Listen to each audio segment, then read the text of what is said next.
تو آئیے ایک ایسی قدیم پیشگوئی کی گہرائی میں چلتے ہیں جو ایک تاریخی دریا کو آج کے ایک بڑے بحران سے جوڑتی ہے۔ دریائے فرات کے بارے میں ایک پیشگوئی کوئی نئی بات نہیں، یہ صدیوں سے چلی آ رہی ہے۔ لیکن سوال یہ ہے کہ آج اچانک اس پر اتنی بات کیوں ہو رہی ہے؟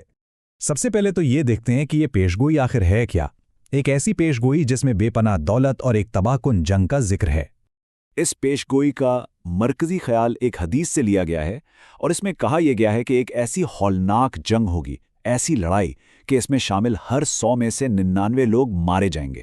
تو مطلب صاف ہے، پیشگوئی 3 چیزوں کو آپس میں جوڑتی ہے: دریا کا پانی کم ہونا، سونے کا خزانہ ملنا، اور پھر اس کے بعد ایک آخری سب کچھ تباہ کر دینے والی جنگ۔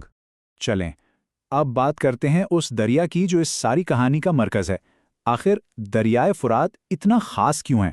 دریائے فرات اور اس کے ساتھ دجلہ، ان 2 دریاؤں کے درمیان جو زمین ہے اسے کہتے ہیں میسوپوٹامیا۔ یہ وہ علاقہ ہے جسے زرخیز ہلال بھی کہا جاتا ہے، اور یہی وہ جگہ ہے جہاں سے انسانی تہذیب کی ابتدا ہوئی تھی۔ اور ان دونوں دریاؤں کا مزاج بھی بالکل الگ ہے۔ ایک طرف ہے فرات جو مضبوط ہے، سیدھا بہتا ہے، تو دوسری طرف ہے دجلہ جو زیادہ تیز ہے اور بل کھاتا ہوا چلتا ہے۔ سوچیں، ہزاروں سالوں تک یہ دریا صرف پانی کا ذریعہ نہیں تھا، یہ زندگی تھا، آب حیات۔ اس نے بڑی بڑی سلطنتوں کو پالا اور اسی وجہ سے اسے نیلا سونا یعنی بلو گولڈ کا نام ملا۔ لیکن ایک سچ یہ بھی ہے کہ جہاں زندگی ہو، جہاں وسائل ہوں، وہاں اکثر جھگڑے بھی ہوتے ہیں، اور اس علاقے کی تاریخ اس بات کی گواہ ہے۔ یہاں دیکھیں، بابلی سلطنت سے لے کر فارسی حکومت تک، عثمانیہ دور سے گزر کر پہلی جنگ عظیم، پھر ایران عراق جنگ، اور حال ہی میں داعش کا قبضہ۔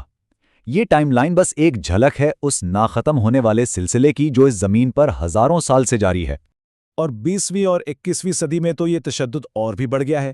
نوآبادیاتی حملوں سے لے کر فرقہ وارانہ فسادات تک یہ علاقہ مسلسل جنگ کے زد میں رہا ہے، اور اسی وجہ سے جب پیشگوئی میں ایک بڑی جنگ کی بات ہوتی ہے نا، تو وہ اس علاقے کی تاریخ سے عجیب طور پر جڑی ہوئی محسوس ہوتی ہے۔ تو چلیے اب آج کے دور میں آتے ہیں، کیونکہ آج جو ہو رہا ہے اور جو اس قدیم پیشگوئی میں لکھا ہے اس میں کچھ بہت ہی حیران انگیز چیزیں ملتی جلتی ہیں، خاص طور پر جب ہم 3 طرح کے سونے کی بات کرتے ہیں۔ تو یہ 3 سونے کون سے ہیں؟ پہلا نیلا سونا یعنی خود دریا کا پانی جو غائب ہو رہا ہے، دوسرا کالا سونا یعنی اس علاقے کے تیل کے ذخائر، اور تیسرا پیلا سونا یعنی حقیقی سونا جس کی حال ہی میں دریافت ہوئی ہے۔ سب سے پہلے بات کرتے ہیں نیلے سونے کی۔ دریا سوکھ رہا ہے۔ سائنسدانوں کے مطابق اس کا زیادہ تر تازہ پانی ختم ہو چکا ہے۔ ترکی اور شام میں بنائے گئے ڈیمز نے اس کے بہاؤ کو بہت کم کر دیا ہے، اور یاد ہے پیشگوئی کی شروعات بھی دریا کے سوکھنے سے ہی ہوتی ہے۔ کچھ لوگوں کا تو یہ بھی خیال ہے کہ شاید اسے جان بوجھ کر سکھایا جا رہا ہے۔ پھر آتا ہے کالا سونا یعنی تیل۔ دریا کے ساتھ ساتھ شام میں تیل کے میدان روزانہ 3,85,000 بیرل تیل پیدا کر سکتے ہیں۔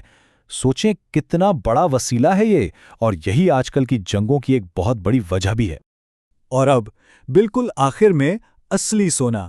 ترکی میں ابھی حال ہی میں سونے کے اتنے بڑے ذخائر ملے ہیں جن کی قیمت $6 ارب ہے۔ $6 ارب! اس خبر کے بعد پیشگوئی کے اس سونے کے پہاڑ والی بات نے دوبارہ سب کی توجہ کھینچ لی ہے۔ لیکن اس سب میں سب سے اہم شاید انسانی قیمت ہے۔ ایک اندازے کے مطابق پابندیوں کی وجہ سے 20 لاکھ بچے مر گئے۔ 20 لاکھ! یہ عدد بتاتا ہے کہ اس علاقے میں وسائل پر جو لڑائیاں ہو رہی ہیں ان کے نتائج کتنے ہولناک ہیں۔ تو اب ان سب باتوں کو جوڑ کر دیکھتے ہیں کہ پوری تصویر کیا بنتی ہے۔ تو دیکھیے ترتیب کتنی صاف ہے۔ پہلے دریا سوکھ رہا ہے، ماحولیاتی اور سیاسی دونوں وجوہات سے۔ پھر جب پانی کم ہوا تو دوسرے وسائل کی قیمت بڑھ گئی، تیل کی اور اب تو سونے کی بھی۔ اور تیسرا قدم، یہ علاقہ پہلے ہی سے آگ پر بیٹھا ہے جہاں ان وسائل کے لیے مقابلہ بہت شدید ہے۔ تو اصل نقطہ یہ ہے، یہ سارے الگ الگ واقعات، ماحولیات، معیشت، سیاست، یہ سب اس طرح سے ایک جگہ جمع ہو رہے ہیں کہ وہ 1500 سال پرانی پیشگوئی سچ ہوتی ہوئی محسوس ہو رہی ہے۔ آخر میں سوال یہی رہ جاتا ہے، کیا یہ صرف تاریخ ہے جو خود کو دہرا رہی ہے ایک ایسی زمین پر جہاں وسائل بھی ہیں اور جھگڑے بھی، یا پھر یہ واقعی اس قدیم انجانے کی طرف ایک اشارہ ہے؟